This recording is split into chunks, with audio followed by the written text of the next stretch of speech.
we're in the car, I'm going to talk to you about, I guess, what nobody's like talking about, but like my girlfriend that 1 year at camp. So like I got done with my first year of law school. I'm back at camp, okay? And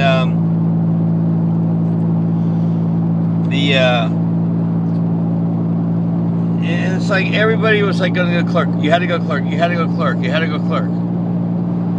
And I was like, you know, my mom like, you never do what you're supposed to do. And I'm like, you know, and I got issues with my mom. Like I you know, I have a lot of,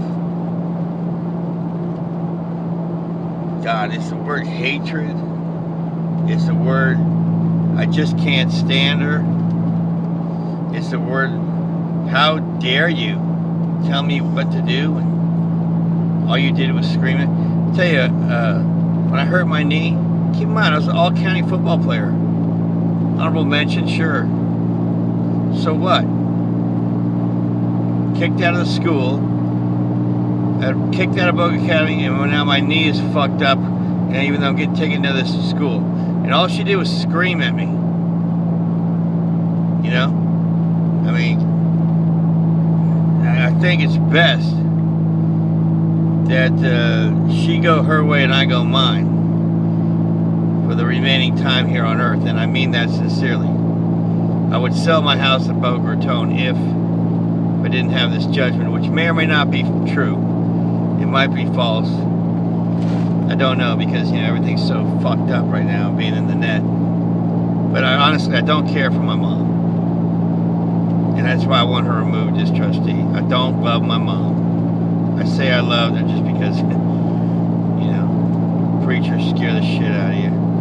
Beth scared the shit out of me. You know, she'd scare the shit out of me. I don't, she's somebody I could do without. And I will do without. Again, my brother, I got no problem with my brother, but let's talk about, I don't give a fuck what my brother's opinion is about anything. I just want him to know that. Don't give me advice, because I could give a fuck. I don't give you advice, and you damn sure ain't gonna give me advice. Because I've always been the big brother in this relationship. You have done nothing. Right? In that, meaning you have done nothing as a brother. But that doesn't mean he's a bad guy. He's not a bad guy. He just is there. You know what I mean? It's like, would I hate somebody if I kind of like knew them just as an acquaintance? Well, of course not. And that's my relationship with CJ. So I like CJ just fine. You understand that? I'm just saying, we don't have, you know, we don't, you know, whatever, right? You know what I mean? But my mom, fuck her. But CJ, great. I mean, smiles with CJ. I mean, I'm sincere. But my mom, fuck her. And fuck my dad. And obviously, fuck my dad. But like, this girl, okay? And I get to camp, I'm overweight because I'm first year law school. I've been working. But because I'm me, right? And I know that fuck this. I'm gonna fucking waste my life busting my ass clerking for somebody. I've already worked for 5 years. So I go to camp, and you know what? An awesome summer. I mean, my God, it changed my life. Changed my life. I was overweight when I got there. I'd gone from 225 to I think it was like 180, 185-ish. And, I mean, that's a swing of 40 pounds. You know, I think about 185 was at my skinniest. Started mountain biking. And I met, you know, of course, my girlfriend. Now, listen. This girl was no looker. You know what I mean? I thought she was the most beautiful thing on earth.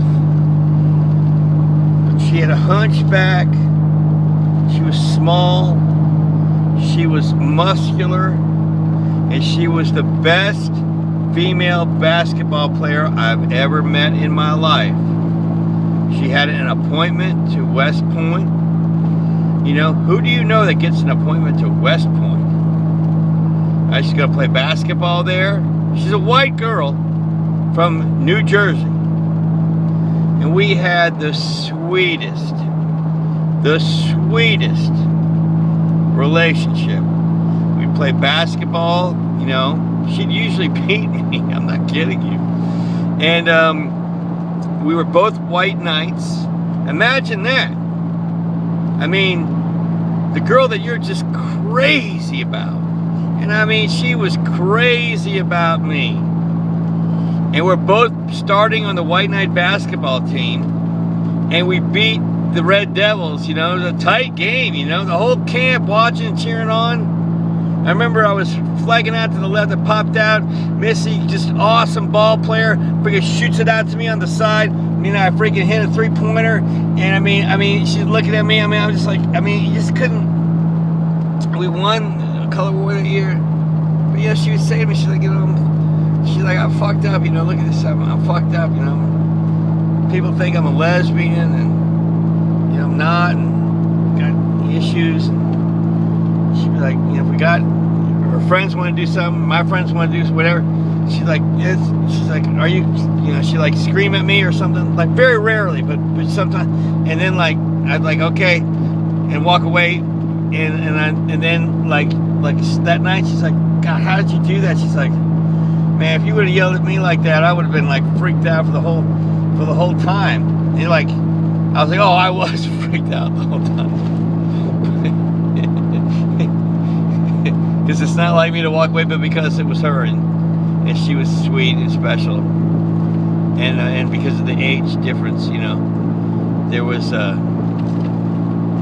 And keep in mind, it was just the sweetest, and that's all it was. But it was the sweetest, and it was you know, I was deeply in love with her, and I mean, there's nothing I would not do for Missy. And I mean, it's the damnedest thing, because we're there, like I take her to the airport on the last day of camp, and you know what's fucked about it is, like, after like 6 weeks, I left to go home, because I was only going to stay there for 6 weeks, and I missed her so much I went back. But then she decided, like, she said, oh, because of the age difference, she's like, oh, I'm not going to hang out with Cameron for the last 3 weeks. But that didn't last but just a couple of days, so we were back together, thank God, because I was like so depressed for like 3 days. And then like we get back together, and like it wasn't like there was like any, you know what I mean? Like everybody's so smart. Like Nikki was there, she knew I was like devastated. Like they're all so freaking smart, and girls mature so much faster than the guys. So I mean, like, you understand something like this? Like it's like, you know, it's not like I'm some, you know, like nothing. I mean, I'm Cameron Ferguson. I mean, I scored a shit pile of points always for my basketball team when we would play other camp. It's not like Missy was like this great ball player and like I sucked. Okay, I mean, I was good too. All right, and like, so, you know, and like we'd go mountain biking together. And like the last day we went mountain biking, the day before last we went mountain biking together with Nixon and stuff. And then like the next day I drove her to the airport, my K car, my shitty K car. And we're sitting there, and we're just, both of us just devastated. And she's like, oh, you gotta take me to this other airport. And like her dad's Learjet came and picked her up with her own pilot.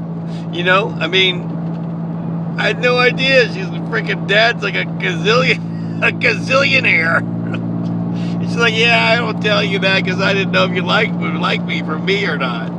You know, the whole summer, you know, it's the wildest shit, you know. God, there ain't nothing I wouldn't do to her. I don't even know what she does now. She went to West Point, you know. I mean, oh boy, I'd love to see what she looks like nowadays. I'd love to talk to her.